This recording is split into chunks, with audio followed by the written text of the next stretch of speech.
Таха сүресі.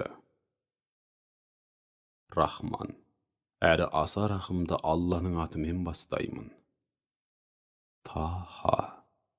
Уа Мұхаммед, бұл Құранды саған оны адамдарға жеткізу жолында машақат көрсін деп түсірген жоқпыз.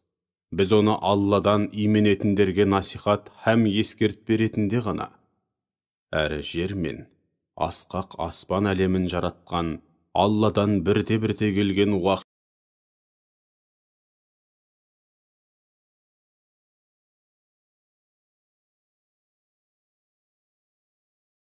Таха сүресі. Рахман, әрі аса рахымды Алланың атымен бастаймын. Таха. Уа Мұхаммед, бұл Құранды саған оны адамдарға жеткізу жолында машақат көрсін деп түсірген жоқпыз.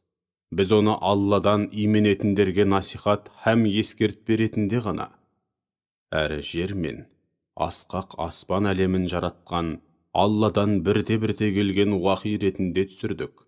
Рахман аршқа истауа етті, яғни аршқа шексіз билігін жүргізді. Аршпен бірге күллі жаратылыс атаулыны толық меңгеріп, шексіз үкімін жүргізді. Күллі аспан әлеміндегі мен жердегінің және екеуінің арасындағының, сондай-ақ жер астындағының барлығы оған тиесілі. Айтар сөзіңді дауыстап айтсаң да, іштей сыбырлап айтсаң да, ол үшін бәрібір. Өйткені ол құпия атаулыны, тіпті ең жасырын деген құпияны да толық біледі. Ол Алла, одан басқа тәңір жоқ. Ең көркем есімдер оған ғана тән. Уа Мұхаммед, саған Мұсаның хикаясы жетті ме? Бірде Мұса отбасымен шөл далада түнделетіп, жол жүріп келе жатып, алыстан жылт-жылт еткен от жарығын көрді де, сендер осы жерде тұра тұрыңдар, мен тау жақтан от жарығын көрдім, сол араға барып қайтайын. Бәлкім, одан сендерге бір шоқ алып келермін, не болмаса, сол арадан жөн сілтеп, жол көрсететін біреуді кезіктірермін деді. Мұса оттың жарығына келгенде, уа Мұса деген дауыс естілді. Әлгі дауыс оған, біліп қой, мен сенің Раббыңмын, аяғыңдағы кебісіңді шеш, өйткені сен қасиетті туа алқабында тұрсың. Мен Исраил ұрпақтарының ішінен пайғамбарлыққа сені таңдадым. Ендеше өзіңе берілетін уахиге жақсылап құлақ ас. Мен Алламын, бұған еш күмәнің болмасын. Менен басқа тәңір жоқ. Олай болса, маған құлшылық қыл, һәм мені зікір етіп еске алу мақсатында кемеліне жеткізіп намаз оқы. Қиямет қайым сөзсіз һәм аяқ астынан орнайды. Мен әрбір жан бұл дүниеде не істеп, не үшін әрекет қылған болса, соның қарымын алсын деп, қиямет күнін басы бүтін құпия ұстаудамын. Ал енді қиямет күніне сенбей, тек қу нәпсінің қалауына ергендер, бетіңді оған иланудан әрі, сол ақиқатты жар салудан қайтарып жібермесін. Онда сен де солар сияқты құритын боласың. Уа Мұса, оң қолыңдағы не нәрсе деді? Мұса, бұл менің асатаяғым, мен бұған таянамын, әрі мұны мен қойларыма ағаштан жапырақ қағып беремін. Сондай-ақ мұны басқа да істерде кәдеме жаратамын деп жауап берді. Алла оған, уа Мұса, қане оны жерге таста деп бұйырды. Мұса қолындағы асатаяғын жерге тастай салып еді. Ол бірден ирелең қаққан әбжыланға айналып шыға келді. Алла оған, оны қайта ал, қорықпа, біз оны қайтадан әуелгі асатаяқ қалпына келтіреміз. Ал енді басқа бір мұғжиза ретінде қолыңды қойныңа сал. Оны қайта шығарғаныңда бір міні жоқ әрі әппақ болып жарқырап шығады деп бұйырды. Артынша, міне, мұның бәрін саған шексіз құдіретіміздің дәлелі болған ең үлкен мұғжизаларымыздың бір-екеуін көрсету үшін істедік. Сен енді Перғауынға бар, өйткені ол расында да тым азғындап кетті деп бұйырды. Мұса Раббысына, уа Раббым, көкірегімді кең қылып, иман нұрына, ілімге толтыра көр, ісімді жеңілдете көр, тілімдегі түйінді шеше көр. Олар менің сөзімді жақсы түсінетін, ұғынатын болсын. Сондай-ақ, отбасымнан біреуді маған жәрдемші қылғайсың. Бауырым Харунды жәрдемші қыла көр. Сол арқылы мені күшейткейсің. Оны осы ісіме ортақ қылғайсың. Сол арқылы сені мінсізсің, кемелсің деп көп ұлықтайтын болайық. Өзіңді көбірек еске алайық. Сен шынында да біздің барлық жай күйімізді анық көрудесің деп жалбарынды. Сол кезде Алла: «Уа Мұса, күмәнің болмасын. Саған сұрағандарыңның бәрі де берілді. Шүбәсіз, саған бұдан бұрын да шарапатымыз тиген еді. Кезінде сенің анаңа тек аян арқылы ғана білінетін нәрсені білдіріп, мынандай аян берген едік. Оны, Мұсаны, сандыққа сал да, суға ағызып жібер. Өзен суы оны жағаға шығарсын. Сөйтіп оны менің де, Исраил ұрпақтарының дүниеге келген ұл балаларын жаппай бауыздауға бекінген өзінің де дұшпаны Перғауын тауып асырап алсын. Уа Мұса, мен өз тарапымнан айналаңдағы адамдардың жүрегіне саған деген махаббат пен сүйіншілік сезімін ұялаттым. Осылайша сен менің көз алдымда, яғни бақылауым мен қорғауымда бағылып, тәрбиеленген едің. Кезінде апайың, анаңның тапсыруымен жағдайыңды біліп қайту үшін бір амалын тауып, Перғауынның сарайына кірген еді. Сонда ол саған сүт-ана іздеп, шарқ ұрған сарай тұрғындарына сендерге бұл баланы жақсылап бағып беретін кісі тауып берейін бе деген еді. Осылайша анаң көзайым болсын, әрі сарғайып мұңаймасын деп, сені оның өзіне қайтарған едік. Содан сен ер жетіп, абайсызда бір кісіні өлтіріп қойдың.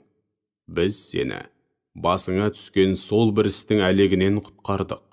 Біз сені содан кейін де жан жақты жетілдіріп, кемелдендіре түсу үшін көптеген қиындықтарға душар қылып сынадық. Сөйтіп сен тағдырдың жазуымен жылдар бойы мәдияндықтардың арасында тұрдың. Уа Мұса, нәтижесінде кемелденіп, бабыңа әрі пайғамбарлық міндетті арқалайтын жасқа келдің. Осылай сені өзіме пайғамбарлыққа таңдадым. Ал енді бауырың екеуің өздеріңе берген мұғжизаларымды құлдарыма жеткізіңдер.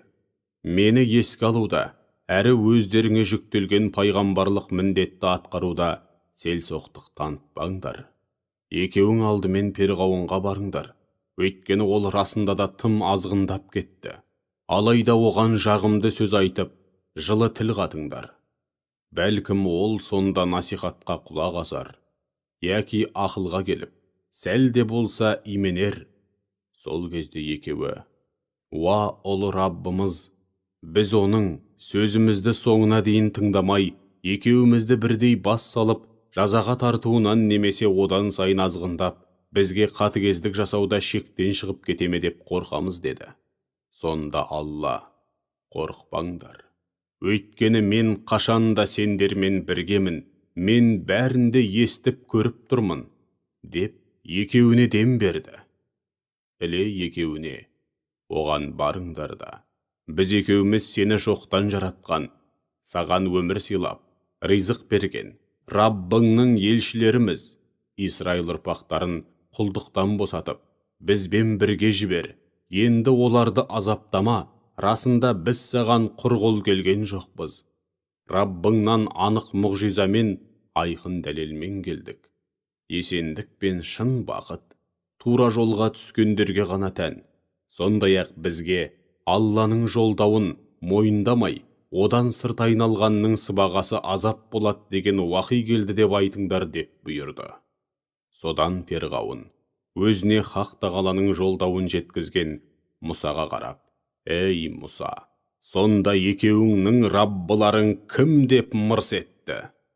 Мұса оған: «Біздің Раббымыз барлық нәрсені шоқтан жаратқан, содан кейін бәрінде жаратылыс мақсатына қарай өз жолына салған, ұлы жаратқан» деп жауап берді. Перғауын оған: ендеше бізден бұрын өткен алғашқы қауымдар жайлы не дейсің? Олар да Алланы танымай, пұттарға табынып өтті емес пе деді. Мұса оған: олар жайлы бар мәлімет Раббымның құзырында, кітапта, ләухіл махфузда жазулы. Раббым әсте шатаспайды, жаңылмайды әрі ұмытпайды деп жауап берді. Ол жер бетін сендерге бесік қылды. Онда емін-еркін жүріп тұруларың үшін жолдар мен өткелдер төсет, көктен жауын жаудырды.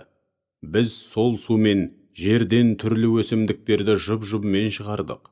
Оны өздерің де жеңдер, малдарыңды да жайыңдар. Анығында, осында нәпсілерін тия білген ақылды жандар үшін ақиқатты көрсететін қаншама дәлелдер бар. Біз сендерді сол топырақтан жараттық және соған қайтарудамыз.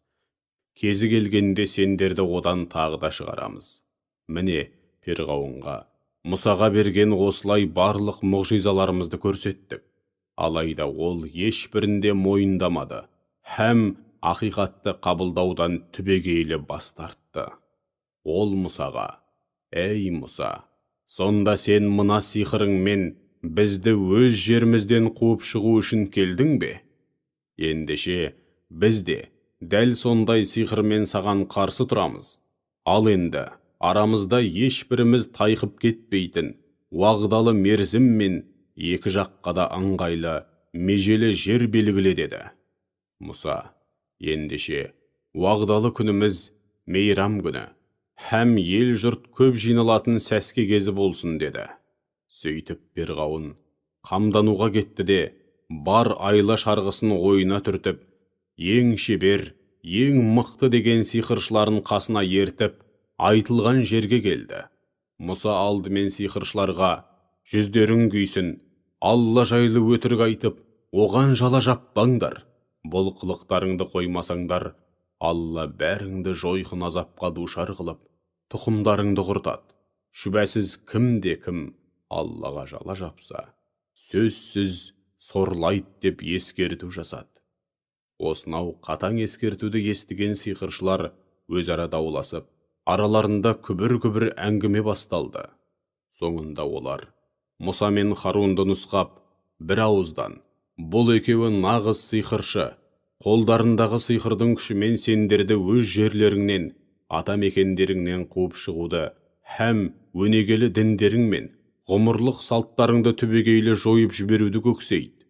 Ендеше бар айла шарғыларыңды, бар өнерлеріңді ортаға салыңдар, сөйтіп алаңға бір кісідей иін тіресіп, сап түзеген бойда шығыңдар. Бүгін ақтық сайыс. Кімде кімнің мерейі асып жеңіп шықса, сол ғана нағыз жеңіске, мақсат мұратына жетеді десті.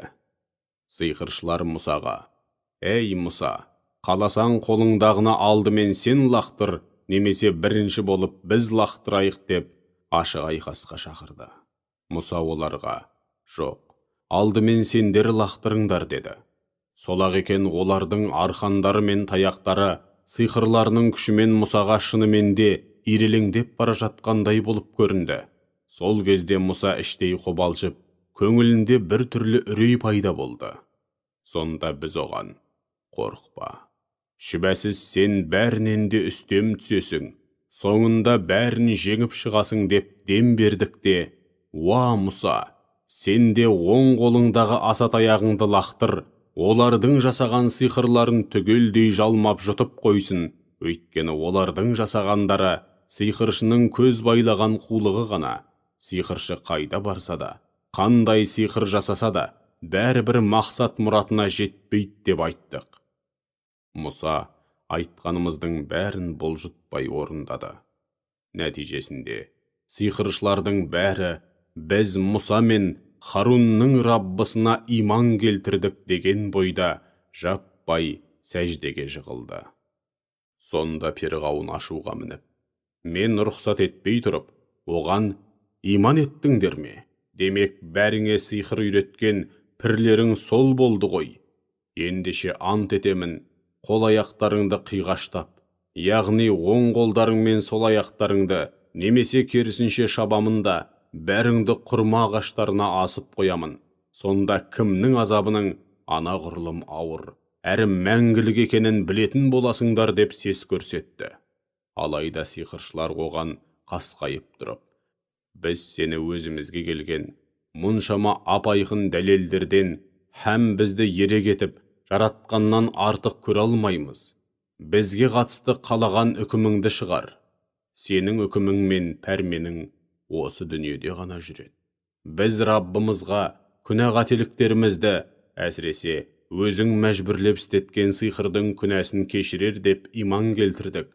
Алла сый-сияпатқа бөлеуде сенен әлде қайда қайырлы, сондай-ақ азабы да мәңгілік деді.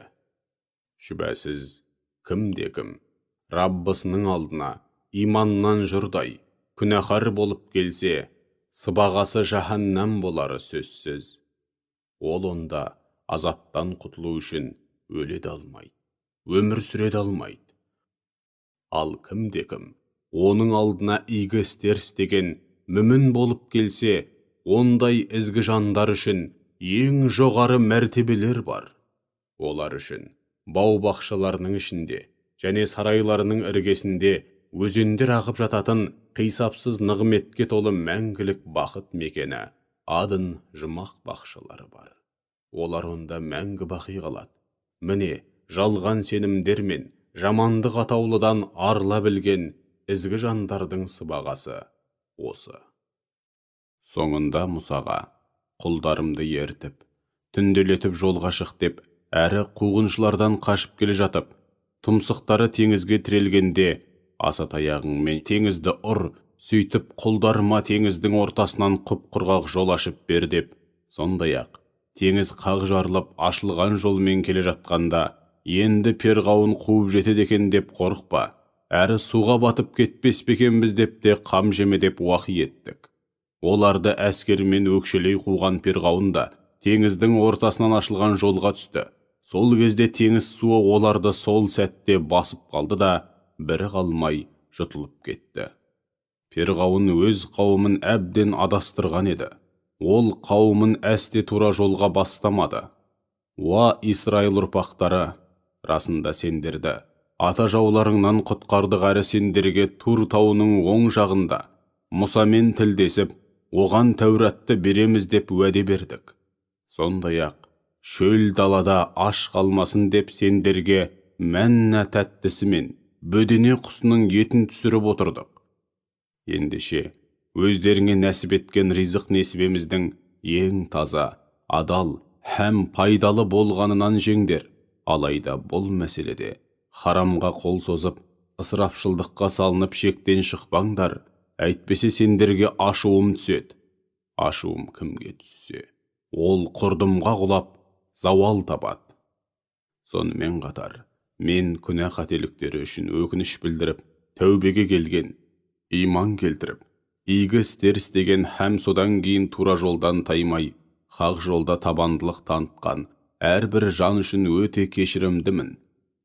Мұса уәде бойынша Тәуратты алу үшін Тур тауына келгенде, Алла одан: «Уа Мұса, бұл жерге қауымыңнан бұрын асығып келгеніңнің себебі не?» деп сұрады. Сонда Мұса: «Олар менің ізімнен қалмай соңымнан келе жатыр. Ал мен болсам, уа Раббым, өзіңді разы ету үшін өзіңмен қауышуға асығып келдім» деп жауап берді. Алла оған: «Алайда біліп қой, біз сен кеткеннен кейін қауымыңды көкіректеріндегі иманы әлсіз болғандықтан сынаған едік. Ақырында Сәмири оларды тура жолдан тайдырып жіберді» деді. Мұса өте ашулы һәм ренжіген қалпында қауымына қайта оралды да: «Уа қауымым, Раббым сендерге екі дүниеде де бақытты болуларың үшін Тәуратты беремін һәм айналасы берекеге толы қасиетті мекенге орналастырамын деп сондай бір керемет уәде бермеді ме? Маған берген уәделеріңнен таятындай сендерді қалдырып кеткеніме соншама көп уақыт өтті ме? Жоқ әлде Раббыларыңның ашуы тас төбелеріңнен түсуін қаладыңдар ма?» деді. Қауымы оған: «Біз саған берген уәдемізден өздігімізден тайған жоқпыз. Алайда бізде сол бір қауымнан, мысырлықтардан қалған, және бізге жүк болған әшекей бұйымдары бар болатын. Біз оларды лақтырып тастадық. Сәмири оларды жинап алып, балқытып мүсін құю үшін отқа тастады. Содан Сәмири әлгі әшекей бұйымдарды отқа салып балқытып, одан ел жұртқа арнап, мөңіреген дыбыс шығаратын бұзаудың мүсінін құйып шықты да, өзі сияқты адасқандармен бірге, әсілі сендердің құдайларың осы, Мұсаның да құдайы осы, алайда ол өз құдайын ұмытып, басқа құдай іздеп кетті деп елді азғырды. Сонда олар әлгі мүсіннің өздеріне бір ауыз тіл қата алмайтынын, сондай-ақ өздеріне зиян да, пайда да тигізе алмайтынын, яғни бастарына төнген жамандықтың бетін қайтаруға да, өздеріне қандай да бір пайда келтіруге де шамасы келмейтінін көрмей ме? Анығында Харун осыған дейін оларды: «Уа халқым, сендер бұл мүсін арқылы сыналдыңдар, еш күмәндарың болмасын, сендердің Раббыларың Рахман, ендеше маған еріңдер, әміріме мойынсұныңдар» деп ескерткен еді. Сонда қауымы: «Біз Мұса қайтып оралғанша оған табынуымызды қоймаймыз» деп жауап берді. Мұса келе салысымен бауыры мен қауымы арасында болған оқиғадан бейхабар болғандықтан бауырына: «Уа Харун, олардың адасқанын көргенде саған не бөгет болды? Неліктен менің жолыммен жүрмедің? Жоқ әлде менің әміріме қарсы келгенің бе?» деп зекіді. Сонда Харун: «Уа анамның ұлы, садаған кетейін, сақалым мен шашыма жабыспа. Бұлар мені адам құрлы көрмеді, тіпті өлтірмекші де болды. Сондықтан да оларға қарсы нақты бір шара қолданбадым. Өйткені маған Исраил ұрпақтарының арасына жік салдың, сөзімді тыңдамадың деуіңнен қорықтым» деді. Содан кейін Мұса Сәмириге қарап: «Ей Сәмири, мұның не? Саған не көрінді?» деді. Сәмири оған: «Мен олар көре алмаған нәрсені байқадым. Саған келген елшінің, Жәбірейілдің басқан ізінен бір уыс топырақ алып, оны отта балқыған әшекей бұйымдарының үстіне шаштым. Нәпсім маған солай істеуді кереметтей, яғни жағымды іс етіп көрсетті» деді. Сонда Мұса оған: «Бұл жерден қараңды батыр. Сен бұдан бұлай жолыққан адамның бәріне ауру жұғатын болғандықтан, маған жолама деп жан баласын жаныңа жуытпай, жабайы адам ұқсап, жападан жалғыз өмір сүретін боласың. Сондай-ақ, күні келгенде сен үшін қашып құтыла алмайтын тағы да бір жаза бар. Ал енді, алдында бас иіп, табынып келген құдайыңа қара. Біз оны өртеп, күлін теңізге шашамыз» деді. Содан кейін қауымына қарап: «Уа қауымым, сендердің құдайларың жалғыз Алла, одан басқа құдай жоқ. Ол шексіз ілімі мен барлық нәрсені толық қамтыған» деді. «Уа Мұхаммед, міне осылайша өзіңе бұрын болған маңызды оқиғалардың бір қатарын баяндаудамыз.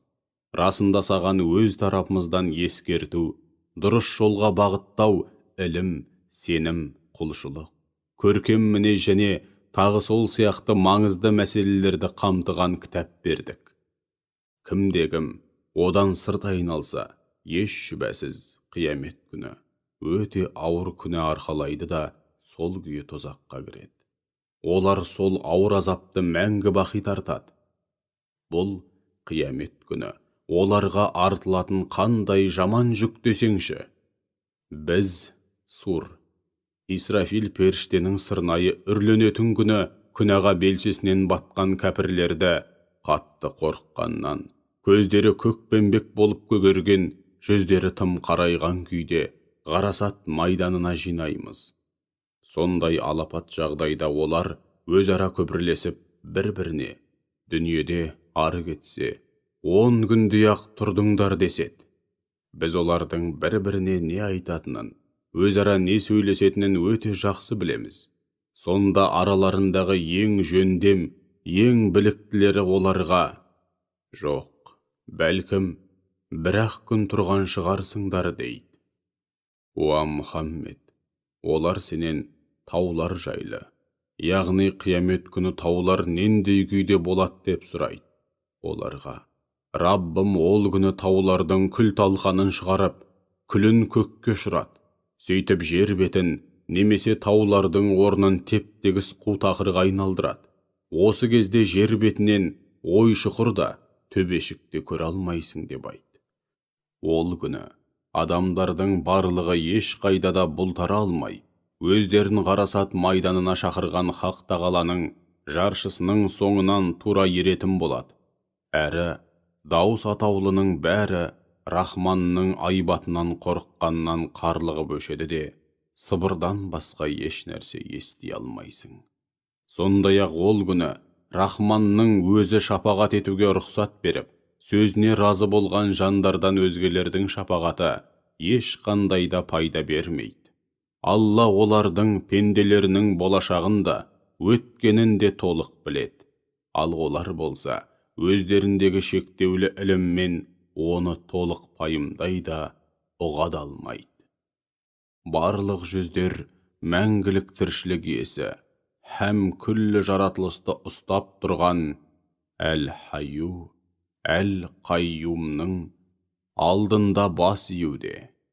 Кімде-кім Аллаға өзгелерді серік етіп қосып, ең үлкен зұлымдықты арқалай келсе, міне сол расында да сорлап қалды. Кімде-кім толық иман келтірген мүмін ретінде игі істер істейтін, яки жоқ дегенде Алланың парыз еткен істерін толық орындайтын болса, мұндай жан әділетсіздікке ұшыраудан да, жиған терген сауабының қарымын ала алмай қалудан да, яғни күнәләрінің орынсыз артуынан да, сауаптарының жөн жосықсыз азайып қалуынан да қорқып қам жемейді. Міне, біз бәлкім адамдар Аллаға аслық қылудан сақтанар, һәм бұл Құран оларға әркез ғибратты сабақ болар деп, оны арабша Құран етіп түсірдік. Онда ескертудің түр-түрін әр алуан жолдармен қайталап келтіріп отырдық. Күллі жаратылыс атаулының хақ патшасы, шын иесі, Алла қандай ұлы десеңші. Уа Мұхаммед, өзіңе уахи келгенде, Құран аяттары өзіңе толық уахи етілмейінше, ұмытып қалмайын деген оймен оны іле-шала қайталауға асықпа. Раббым ілімімді арттыра көр деп дұға ет. Анығында, бұдан бұрын адамға да, бұл ағаштың жемісін жеме деген пәрмен бердік. Алайда ол пәрменімізді жадынан шығарып алды және біз оның бойынан пәленде ерік жігер немесе сабырлық таппадық, көре алмадық. Кезінде періштелерге адамның ілімін, ерекше жаратылысын және Алланың өкілі болуға лайықтығын ескеріп, адамға сәжде етіңдер деп бұйырдық. Олар сол мезетте тегіс сәжде етті. Тек ібліс қана сәжде еткісі келмей қасарсып тұрып алды. Сонда біз адамға, уа адам, шүбәсіз мынау саған да, әйеліңе де, қулығына құрық бойламайтын хас дұшпан, сондықтан абайла, екеуіңді бірдей жәннаттан шығарып жібермесін. Ондай жағдайда күйбең тіршіліктің жүгін арқалап, сорлап қаласың.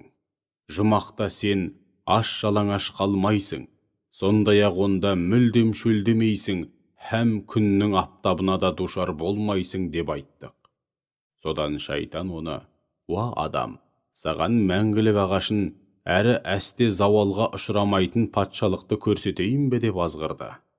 Сөйтіп, екеуі шайтанға алданып, тыйым салынған ағаштың жемісін жегенде, екеуінің абиры һәм барлық пенделік ерекшеліктері көз алдарында ашылды да қалды. Содан екеуі жан таласып, жұмақтағы жапырақтар мен тәндерін бүркей бастады.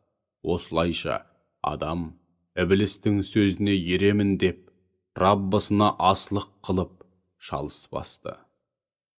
Алайда, кейін Раббысы оны пайғамбарлыққа лайық көріп, таңдады да тәубесін қабыл алып, тура жолға салды. Алла адам мен жұбайына, һәм екеуі арқылы, күллі адамзатқа, екеуің де жұмақтан жерге түстіңдер, бәрің де жерге түстіңдер. Бұдан бұлай біріңе бірің дұшпансыңдар. Менен сендерге тура жолды көрсететін пайғамбар, кітап тағы сол сияқты келген кезде кімде-кім менің тура жолымды басшылыққа алса, міне сол әсте адаспайды. Және екі дүниеде де бақытсыз боп сорламайды деп айтты. Ал кімде-кім мені еске алудан бас тартып, кітабымнан сырт айналса, оның дүниедегі тіршілігі таршылық пен қиындыққа толы болады. Әрі қиямет күні оны көрсоқыр етіп тірілтіп, махшарға да су қараңғы соқыр күйінде келтіреміз. Сол кезде ол бейбақ: Раббым, мені неліктен көрсоқыр етіп тірілтіп, махшарға су қараңғы күйде келтірдің, мен дүниеде көретін едім ғой деп сұрайды. Сонда Алла оған: солай, саған аяттарымыз келгенде, оларды қалай ұмыт қалдырып, елемеген болсаң, бүгін өзіңде дәл солай ұмыт қалып, мүлде еленбейтін боласың деді. Міне, күпірлік қылуда, һәм күнә істеуде шектен шыққан, әрі Раббыларының аяттарына иман етпегендерді осылай жазалаймыз. Шүбәсіз ақирет азабы, дүние һәм қабір азабына қарағанда, әлде қайда қатты һәм мәңгілік толассыз. Сонда өздерінен бұрын өткен қаншама нәсілдің көзін жойғандығымыз олардың, кәпірлердің тура жолға түсуіне сабақ болмады ма? Олар күні бүгінге дейін солардың қираған жұрттарын аралап көріп жүр. Міне осының өзінде нәпсілерін тізгіндей білген парасатты жандар үшін талай ғибрат, қаншама ап-айқын дәлелдер бар. Егер Раббыңның адамдар мен қауымдарға қатысты бұрын соңды берген сөзі, кесімді үкімі һәм алдын ала беріліп қойған кесімді мерзімі болмағанда, олар да бұрынғы қауымдардың кебін киіп, әлде қашан азапқа ұшырайтын еді. Уа Мұхаммед, ендеше олардың айтқанына барынша сабыр ет, күн шықпай, әрі ұясына батпай тұрып, Раббыңның кемел әрі мінсіз екенін айтып жар сал. Оған мақтап айтып, намаз оқы.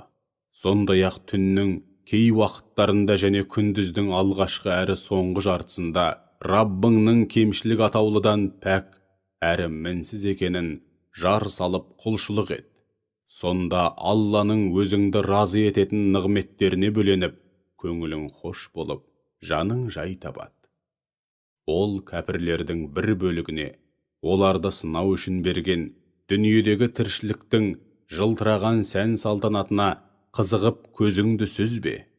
Раббыңның өзіңе нәсіп еткен нығметі мен ақиретте беретін ризық несібесі әлде қайда қайырлы, һәм баянды, мәңгілік болмақ. Отбасыңа және үмбетіңе намаз оқуды бұйыр, әрі өзің де намаз оқуда табандылық таныт. Біз сенен ризық сұрамаймыз. Керісінше, сенің ризық несібеңді біз берудеміз. Ең жақсы нәтиже, нағыз жетістік пен шын бақыт, құлшылықтың мәйегі болған тақуалықта. Мүшіріктер, оның пайғамбар екендігі рас болса, бізге Раббысынан бір мұғжиза әкеліп көрсетпей ме деседі. Оларға көктен түскен алғашқы кітаптарда орын алған, ақиқаттарды толық қамтыған және өздері сияқты пайғамбарларынан мұғжиза көрсетуді талап еткен қауымдардың басына келгендерді баяндайтын ап-айқын дәлелдің, Құранның келгені жетпей ме? Егер олардың көзін кітап, пайғамбар жіберіп, алдын ала ескертпестен өздеріне лайық азаппен бірден жояр болсақ, ондай жағдайда олар: уа Раббымыз, бізге бір пайғамбар жіберсең қайтер еді? Мұншама масқара әрі қор болмай тұрып, өзіңнің аяттарыңа ұйсақ болмас педі деп айтар еді. Уа Мұхаммед, оларға бәрі де бұл істің ақырын бағуда, күтуде. Ендеше сендер де күте беріңдер. Ақырында түзу жолдағылардың һәм тура жолға түскендердің кім екенін әлі-ақ білетін боласыңдар деп айт.